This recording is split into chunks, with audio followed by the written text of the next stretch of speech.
All right, good afternoon, everyone. Welcome to our January educational webinar.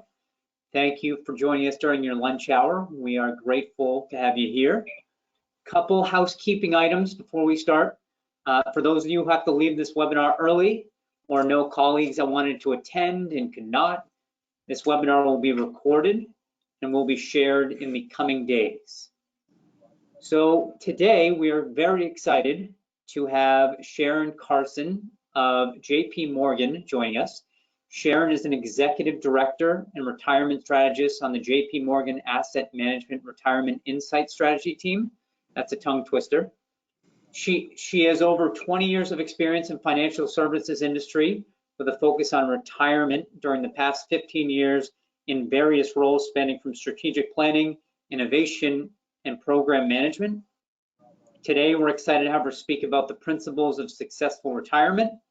And before I turn it over to Sharon, which I'm excited to do, I wanted to note that you are welcome to type in any questions you have during the presentation in the questions box, and I'll be monitoring that.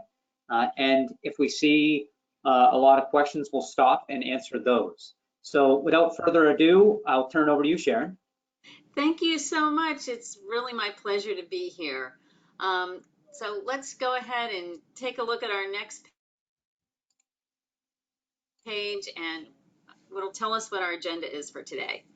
So first, it's focus on what you can control. Like there's all kinds of things that are going on in the markets that you have no control over, political environment, all that stuff, no control.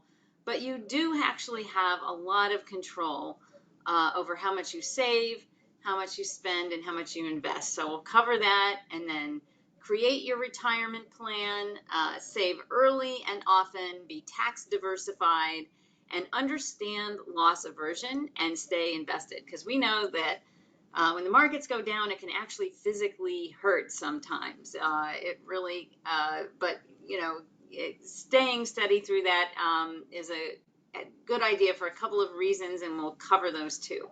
So first, let's go to the retirement equation. I gave you a little preview when we covered the agenda here on this page. This is really about, just as I mentioned before, focusing on what you can control, which is your saving, your spending, and guess what? You can also control how you invest, right? You can't control the markets, but you have control over how you invest. So, and what accounts you invest in. You may wonder what asset location is. Well, that's where the money is located in terms of what type of account you have. So that's that. And then you have some control over how long you work and how long you live, depending on your health habits. So those are the other two.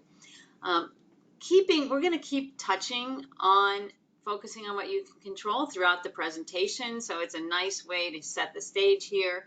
Let's go to our next page, which is just our next agenda page, which tells us what we're going to talk about next, which is creating your retirement plan. Creating your retirement plan, and we actually have, if you don't see your income on our creating your retirement plan page, you know, never fear, we do have another page with higher incomes, which I'll get to in a minute. But what we're showing here is really, it's the old-fashioned paper map, right? You want to have a general idea. Are you on the right track? It's a starting point. And let's say you are 40 years old, your household income is $50,000. Roughly, to be on track, you would need to have saved $70,000 so far. Now, if you're saving more than 5%, including any company match, which is on this page, then you're going to actually be in better shape than this.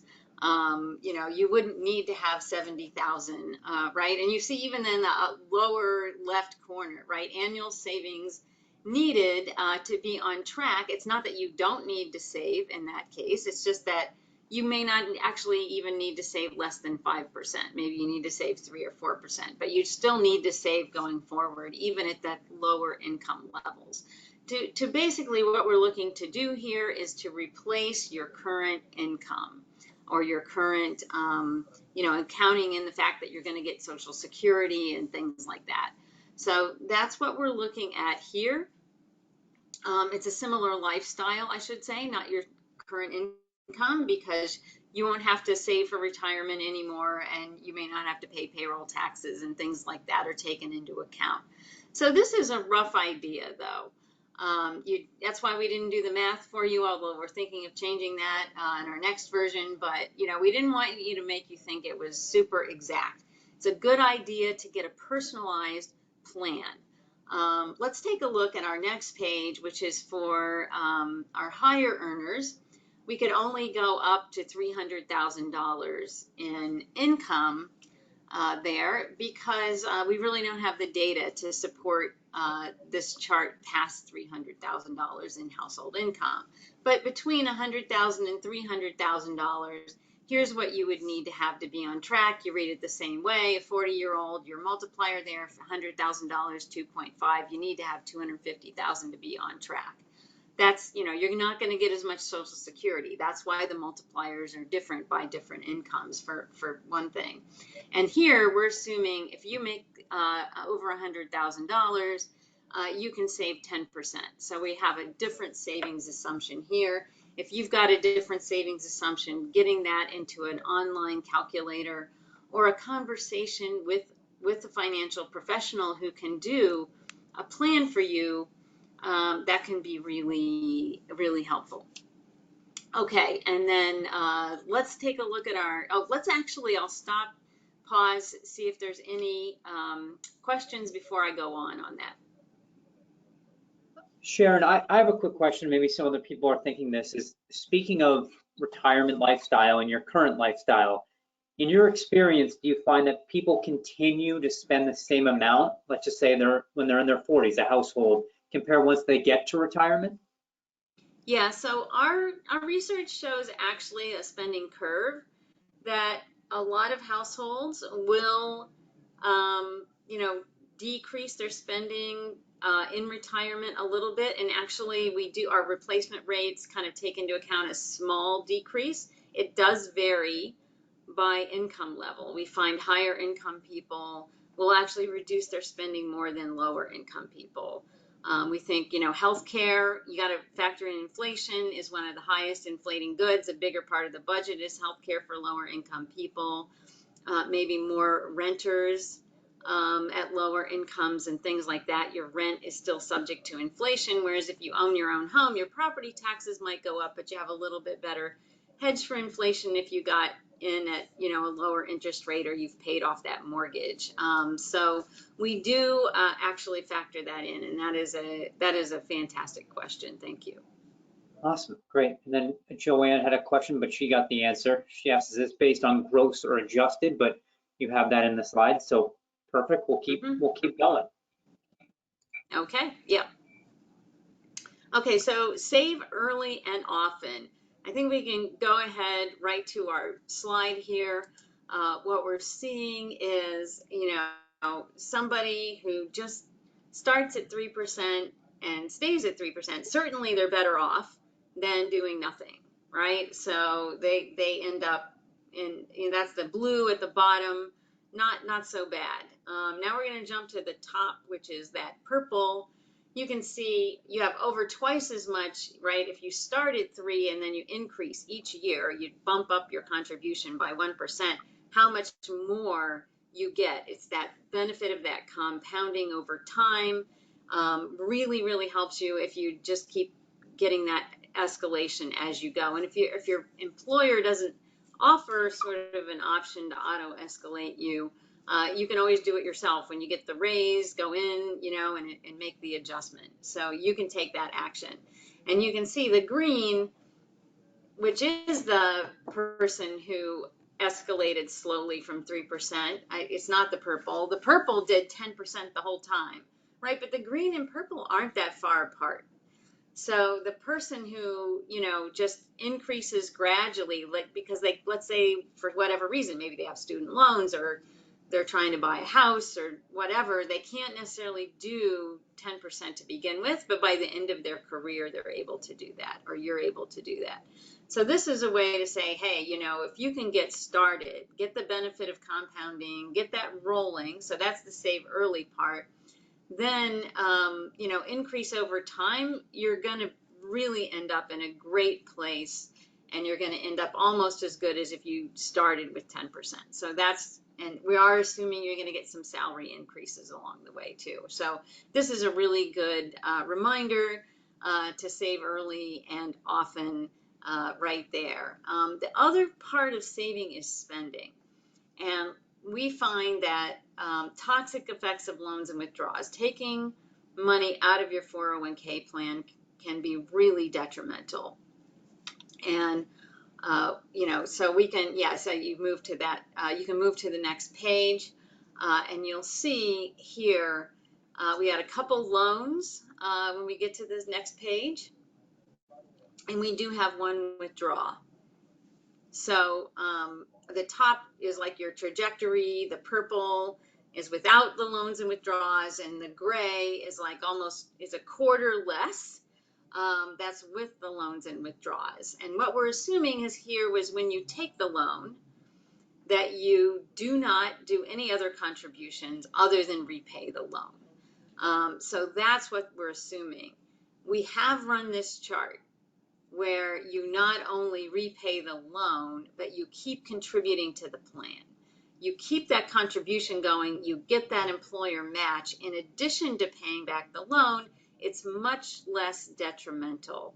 So things to think about when you're thinking about taking a loan. Also for loans, you know, some employers, in fact, many employers, if you take a loan and then leave the employer, for any reason, you're not there anymore, a lot of times they'll make that loan come due right away. And if you don't pay it off, it counts as a withdrawal. Then you get the tax penalties and things like that if you can't pay it back. So just be mindful that you need to, many times you will need to be there to pay it back at that employer.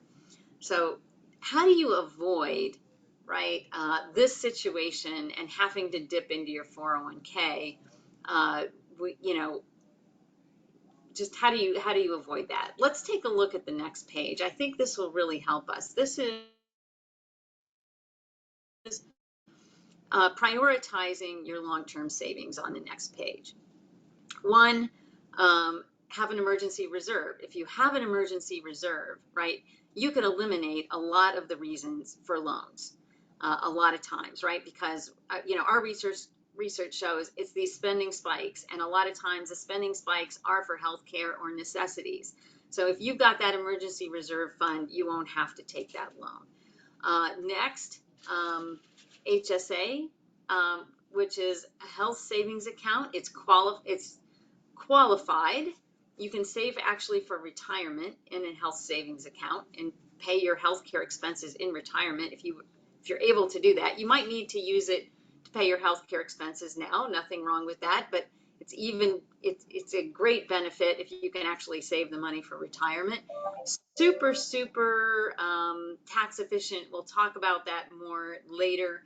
And so first is get the match. I don't know that many employers match HSA, but a lot of them do the 401k. So number one, get the match. Number two, if you got really high interest rate debt, over 7% about, might want to make extra payments there, and then contribute more to your health savings account and your 401k. So that's the order of operations. Then you can look at doing even more, right? So how much will you need in emergency reserves? That's, you know, we have that as the first order of priority. So you can avoid credit card debt, you can avoid the 401k loans, but how much might you need? That's really on the next slide, which you have gone to, thank you. And here, you know, the rule of thumb that you generally hear about is 3 to 6 months of pay, which is just, or living expenses, which can sometimes feel very daunting to people. So we took a look and we said, how much is going to cover most spending spikes or income shocks for most people? Most workers, 2 to 3 months of your gross income would actually cover it. Most of those shocks to you, right? So it may not be as daunting. So have that emergency fund for retirees. Remember, income drops in retirement, spending often drops. So here you need a little bit more income relative to, right, but it may not be that much more money because your income probably dropped when you retired. You may need 3 to 6 months in retirement of your gross income to cover most spending and income shocks. And with that, we can go to our agenda page, and I'll pause here again to see if we have any more questions. Okay, I think. Sharon, what is, I'm noticing that maybe it's just an optical illusion here, but it looks like the less than 50,000 is larger than the rest of them. What is driving that, out of curiosity? Do you know? Yeah, we're not really sure. We did look at income, what people are experiencing. It could be potentially if you have a lower income, you know, like if you have a flat tire or you need to replace something or you have a health event like that, especially for health, right? Unless you're on Medicaid or something, like that event is not necessarily going to be less expensive because you make less money. So maybe it's, you know, you need a little bit more, closer to the 3 months than 2 months, because, you know, that you're still going to have to fund that event if it happens to you. So that might be why, right? It's going to take a little bit more pay to get there, right? If your dental work is, you know, $1,000, it doesn't matter what your income is. That's what it costs. So maybe that's why you have to save a little bit more relative to your income. Awesome. And then we have 2 questions here. So one of them, to go back on the loan piece, it says, is it smart to take 401k loan to help an adult child buy a house with interest, basically a combo of investment and or early gift? So that's going to be a very tough personal question. I mean, generally speaking, you're not going to want to use your retirement money that way. So the questions you'd have to ask yourself, one, do I think I'm going to be at my employer for a while, so I'm going to be able to pay this loan back? How certain am I that I'm going to be at this employer and I'm going to be able to pay it back without the tax penalties? Is that going to work for me? Number one. Number two, just like I mentioned earlier, loans are much less problematic if you can not only pay them back, but you can keep contributing. You can keep contributing the same as you were before. You can certainly take advantage of any company match as well as make the loan payment. If that's the case, that makes the loan much more favorable to you, much less detrimental than if you can't, you know, keep up those contributions while you're making the loan payments back. And if you miss the match, that's money you're just leaving on the table. So those are considerations. And then, of course, how important it is to you to help your family member, and what else might you do to get the money to help them, right? If you're going to go into credit card debt, yeah, the 401k loan may be better than that, you know, especially if you think you're going to be able to pay it back without the tax penalty, right? So it's like, where else might you get the money, right? If you have other money in another account already, that might be a better choice, right? You know, than taking it out of your 401k. You're losing that advantage of your 401k to grow during that time. So it's not necessarily going to be any better than taking money out of somewhere else, right? That you might have that money. So that's what I would say. Okay, perfect. It looks like our other question was answered. And then one other question I had is you mentioned a qualified account. Could you just speak quickly on the difference between qualified and non-qualified? Yeah, so I'm talking about basically retirement money. 401k plans are qualified. 403bs, which is more the nonprofit version of the 401k. So it's that type of an account is considered, it's a certain tax qualification. So thank you for reminding me to speak in plain English here. That's a good reminder. Yeah. No worries. I just saw that on the it's on the slide as well. So thank you for that. So we will go back to the Next slide here. Yep, so the next is, and I want to go back to this control concept. You do have control over saving.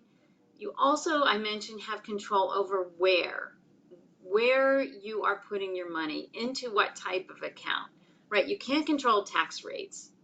You can vote, you can do a little bit there, but for the most part, you can't control what your tax rate is now or in retirement for the most part. But to some extent, you can't control the rates that are charged to the people, but you can kind of control what you pay a little bit in retirement if you have used different types of accounts wisely. So that's what I'm going to talk about next, and really taking a lifetime view of taxes. So here, what are the different types of accounts and what are the different tax treatments?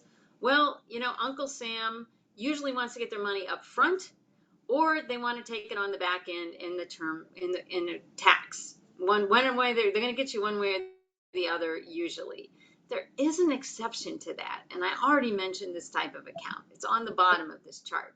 Plus means good tax treatment all the way across. Going in, good tax treatment during, which is the investment growth, is not being taxed, right? If you use it for the qualified health expenses, which are on the right column of the page, you're not paying taxes coming out. It's the only account like that I know of. So this is a fantastic vehicle from a tax perspective. You do need to have a qualifying health plan, and that's the key, qualifying. There's some other types of accounts. You can't really use that money in retirement. They're sort of as you have to spend them as you go.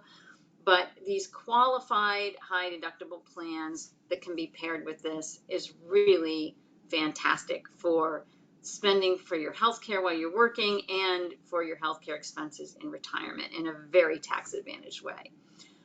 Next, we'll go to the top. We'll go from the bottom to the top. The pre-tax has the plus. When you're working on the contributions, you don't have to pay tax on contributions when you put the money in. So Uncle Sam isn't going to take it there, but he's going to take it on the way out, right? Not going to tax the investment growth, but on the way out, taxed at ordinary income tax rates. What does that mean?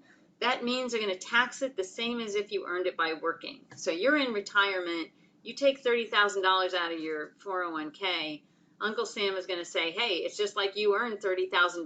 We're going to tax that the same way. So that's what you're looking at there.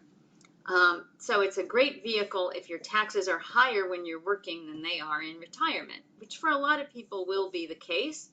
But remember, you're going to have those required minimum distributions late in life.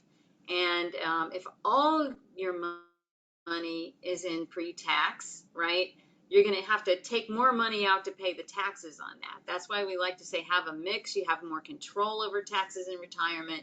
Roth can really help you out with that. So Roth, you don't get any tax breaks when you're working. You get the tax break when you're retired. So it's going to grow tax advantage. And then for qualified withdrawals, right, once you're 59 and a half, you get those qualified withdrawals, you're not going to pay tax on it on the back end. So that can be super helpful. Also, there's, it's just great because then if you want to say, hey, I've got some money in a taxable account, in a Roth account, in a pre-tax account, you can actually, to some extent, regardless of where tax rates are, control your taxes a little bit in retirement by pulling from different types of accounts. So this gives you more control to have that. And then the after-tax non-deductible just means, okay, you've basically already filled up your Roth bucket completely. You're going to save even more. And here you get, you don't get the, right, it's just, you don't get the benefit on the investment growth, but you get the, it's just the investment growth, I should say, where you're getting the tax benefit, not on the way in or on the way out. So that's why the plus is in the middle there. But that's if you're a super saver, I would say, because you already need to fill up the Roth bucket for that to really make sense. But overall, how do you really know? How much Roth should you do versus like how much pre-tax you should do? And that's really on our next page, right? So we'll take a look at this on our next page. There is a rule of thumb, And there are two kind of exceptions, because this is going to be a little bit different for everybody, because everybody's going to have different situations and deductions and so forth. So the general rule is, you are young, you're just starting your career, you think you're going to make more later, Roth is great. Why? Your income is lower now than it's going to be later in your career, right? So this is a fantastic time to load up on Roth. As you progress in your career, if you're making more money, that is a good time to switch over to that pre-tax, because you may be making more than you ever will in your life. Your income is at its peak. That's a good time to do pre-tax. So that's kind of the rule of thumb. But there are a couple of exceptions. Let's take a look at those. Number one exception, if you're like me, right, there was no Roth when we were young. When I was young, Roth didn't exist. So I totally loaded up on pre-tax savings into my regular 401k. I got a match. I left the money there. I left it to grow over all the different market cycles. Really fantastic. But holy cow, I said, I am gonna get crushed with taxes in retirement. And then when I go to take that money out, or they force it out, I'm gonna have to take more out to pay the taxes on that. It's just gonna be really painful in retirement from a tax perspective. If this is about all I have is pre-tax money, I better do some Roth to balance this out. So you're kind of doing a mix, so you have more control of your taxes in retirement. That's one exception. If you're older and you say, hey, I can't just have only pre-tax money, right? And the second exception is, you have a low income year for any reason and you can afford to pay the taxes, or maybe if your income is low enough, you get under that first tax bracket, you might even be able to do a conversion without paying any taxes. Early in retirement, if you can retire before you take your Social Security, and not take your Social Security till later, you can do some conversions before you take that Social Security payment. Boy, if you have enough money to do that, and not everybody can, but if you can, that can be a fantastic time to do those Roth conversions before those required distributions start coming out later in your life. So that's a really key time that your income might be really low. So then, paying the taxes may not be that expensive. To change something, a conversion, just means you're paying the taxes to change it from pre-tax to Roth. And with that, I'm sure I'll probably get some questions on this section because it's pretty technical. We've had a couple, and I've answered them in the box here.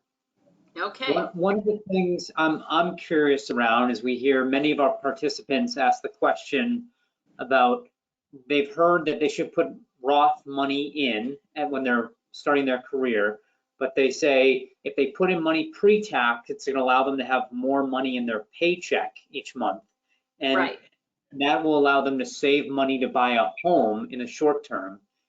Has there been a study done by JP Morgan that shows, like, instead of spending that extra money that comes in, actually investing that in a taxable account, and what what those numbers look like down the road?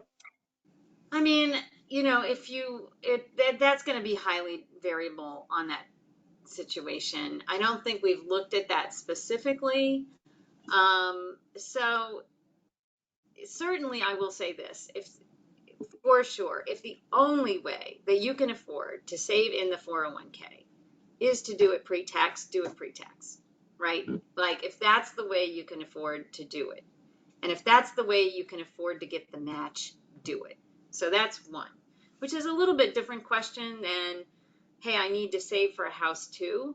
So really try to get any match you're qualified for.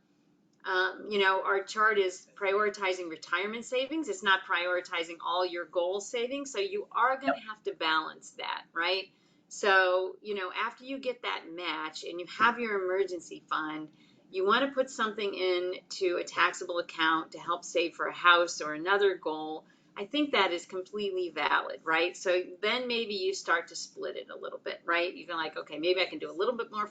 I have my extra dollar, you're going to have to make up your own percentage, but maybe, half of it's going to go to the house fund and half of it's going to go to the retirement fund, right? So you may have other goals that you need to prioritize as well. So I would say, you know, really, really try hard to get your emergency fund and your match. And after that, you know, you can start trying to take your next dollar and look at where you really need to do that. But hopefully you can not just get stuck at a 3% rate, and you're able to eventually bump up your retirement savings over time.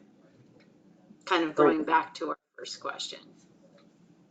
Thank you very much. That's very helpful. I know that's a tricky one for people that are just starting out. So thank you. It is. It's not easy.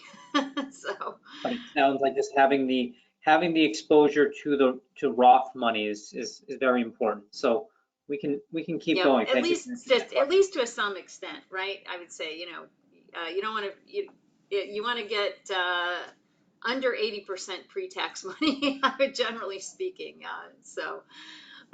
Next, understand loss aversion and stay invested. I mentioned earlier, losses can hurt. You see the market go down, it's really painful. So a couple slides to help keep you on track here. Let's go to the next one. We talked about having multiple goals, and it's certainly people have other goals for retirement, right? You have that emergency fund, right? You're going to want to have that in something that's probably not bouncing around when the market goes down, right? If you need to pay that dental bill and the market happens to be down at that time, you want that money in a pretty safe place that you're not going to be subject to those market declines. That's going to make you feel better right off the bat, right? And then you might have a home, right? College, we talked about this just a little bit ago, right?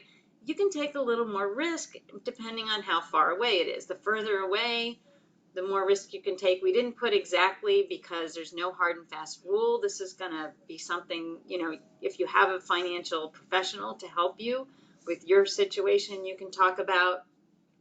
And really, you can, for a longer term goal like retirement, or even if you are retired, your later years in retirement, you can take a little bit more risk because that's even further away.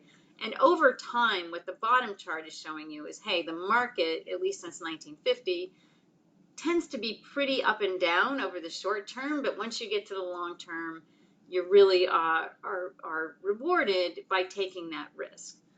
So that's that. And then I'll go to the next page, which is one of my favorite pages, impact of being out of the market. We've been doing this page since I started at JP Morgan in 2012, and I've never seen it look any different than this for the most. I mean, it's the percentages, the dollars change just a little bit, but it always looks like this. If we rerun it after bad market events, and it still looks like this. So you take 20 years, you put $10,000 in this particular scenario where we now have it from 2003 to 2022. We just ran it with the latest data. It looks pretty much the same. That $10,000 turns into $65,000. That's almost a 10% annual return. There's no guarantee you're going to get that going forward, of course, but this has been a very last 20 years. Keeping that money, that part of that money that's invested has done very well over the long term, right? You miss the 10 best days of the market, cutting your return in half. Instead of 64,000, you got 30,000. You miss the 20 best days, right? You only have 17,000. You start to go, or not 18,000. You start to go negative after a while, right? It's really not good. So the key here is, you know, for that part, that's really set against those longer term goals, you want to keep the money there, keep it invested. If you try to time the market, it's very difficult. How do you know when to get out? How do you know? And let's say you're clairvoyant and you do know, and I think the market's going to drop and I'm going to take the money out. How do I know when to get back in? Right? A lot of times the best days are right after the worst ones. In fact, 2020, March 12th, second, right? One of the worst days, immediately followed by the second best day of the year. So it's impossible, right? You can't know when to get out and when to get back in. And so with that, open it up for any more questions. This has been really lovely to chat with you here today. Thank you, Sharon. I'm just checking the chat here. If anyone has any questions, feel free to jump in.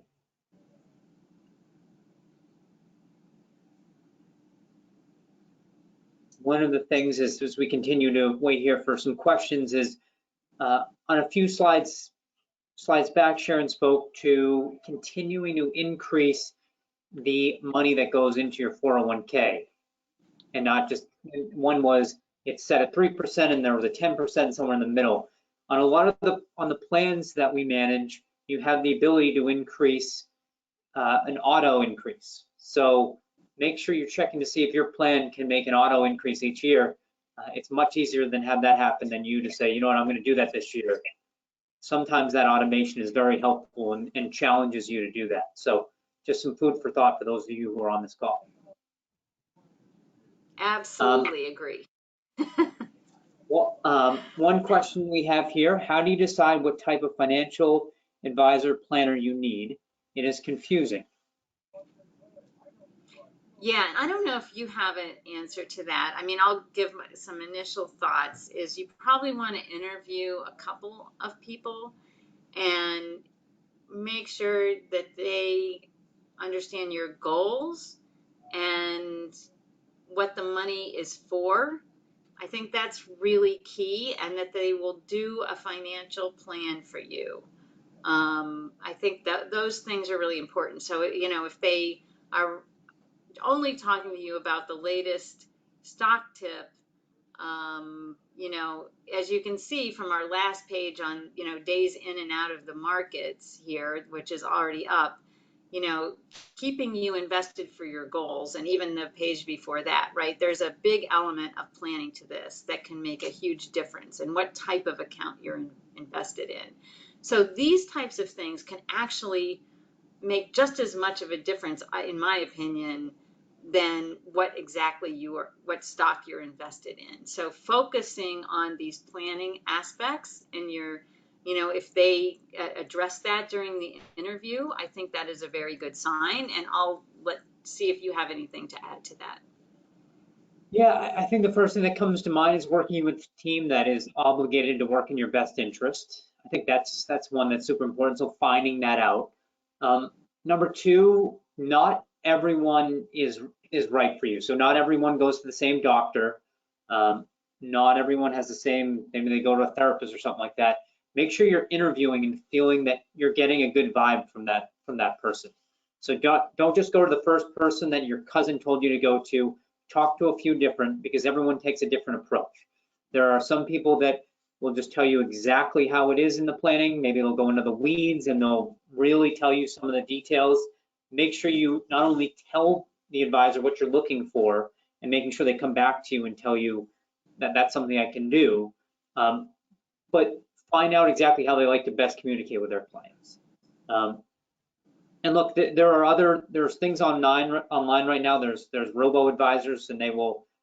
You're not going to get necessarily someone talking to you about exactly what's going on in your life.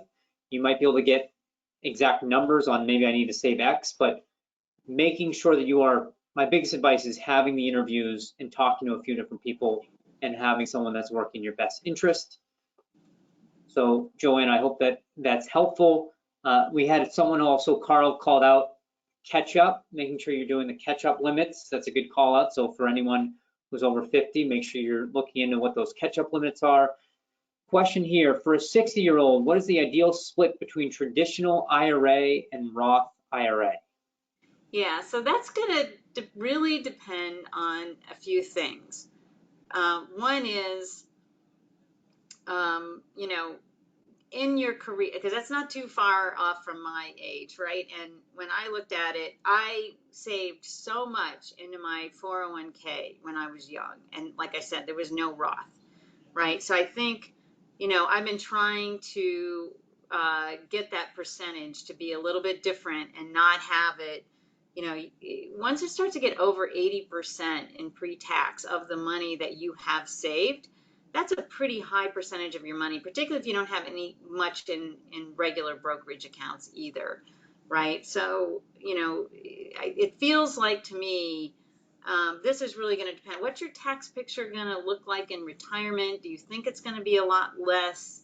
If so, that leans more towards, you know, keeping more pre-tax. But if you're looking and saying, hey, I think my income might be pretty high in retirement, you know, then the higher you think your income might be in retirement for whatever reason, and including the, you know, when they force the money out, the bigger your account gets, the more they start forcing that out in required minimum distributions, and the higher your tax rate might be, the more it may behoove you to do a little bit more Roth. So that's going to be a very individual situation, something you may want to talk to a financial professional about. There are some calculators and calculators online that can help you figure out whether to do a conversion or not, you know, changing the money from pre-tax to Roth. But do you expect, you know, some lower income years before you take your Social Security? Can you afford to retire, wait to take your Social Security,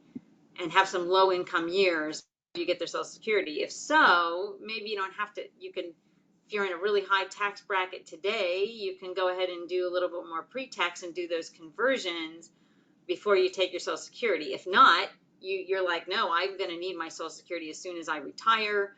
You know, that kind of cuts down on the ability to do those conversions at lower income rates. So there's all kinds of complications like that to take into account. It's not super simple, right? You also have to think, hey, do I want one of those, you know, government subsidized health plans when I retire, and is my income going to be low enough for that? If you're doing Roth conversions, a gotcha is, you know, you might convert your way out of being eligible for the subsidy. So there's just so many things to consider. This is where a financial professional can really come in handy to look at your situation. Yep. Yeah, and just to add on to that, I mean, what is the ideal split? I mean, ideally, when you're heading to retirement, you have everything in Roth, but we know that life happens. It would be ideal if we didn't have to pay any taxes, but talking with a professional, figure out where, as you said, if there's lower income years, to do conversions to make sure you get that money over, but life certainly happens. So if you'd like to discuss that, we can. Right, and if you're in a super high tax bracket when you're working, you have some money in a brokerage account, you have some money in Roth already, that makes it easier to makes more sense to do the pre-tax, right? So you can weigh it, you know, it's going to depend. Yep. And then we had a question here, who offers HSA? So that an HSA is going to come with a high deductible health insurance plan that you're going to get through your work. So just make sure that you know what kind of health plan you're in and see if it offers. You do have the ability to go outside if your plan does not have the HSA, but be more than happy to if you want to reach out offline to help you with that. So we're right at 12:44. There's a few questions here. Okay, so one of the questions Scott asked: advisors charge fees, but most don't beat the market. Just how to justify if buy and hold over time makes sense. So the big thing here is totally understood, Scott. It does cost money. The big thing is making sure you have an advisor who's doing on the planning with you. Not only talking about your investments, but talking about the entire picture, figuring out, just as Sharon mentioned, the asset location as well as the asset investments or allocation, talking about all of those things. If your advisor is charging you and they're just talking about investments and they're not meeting your expectations for what you thought you were gonna get for performance, then yeah, that cost is gonna feel like burning in your wallet. So the last piece, it's hard to make the Roth switch because employers are only matching 401k. I feel stuck with 401k so as not to lose out. I'm being overly cautious. So Joanne, I mean, there is some potential changes coming through on the Roth 401k and getting that match there. So more to come. I don't know if it's actually come into play yet, but I totally understand on that, Joanne.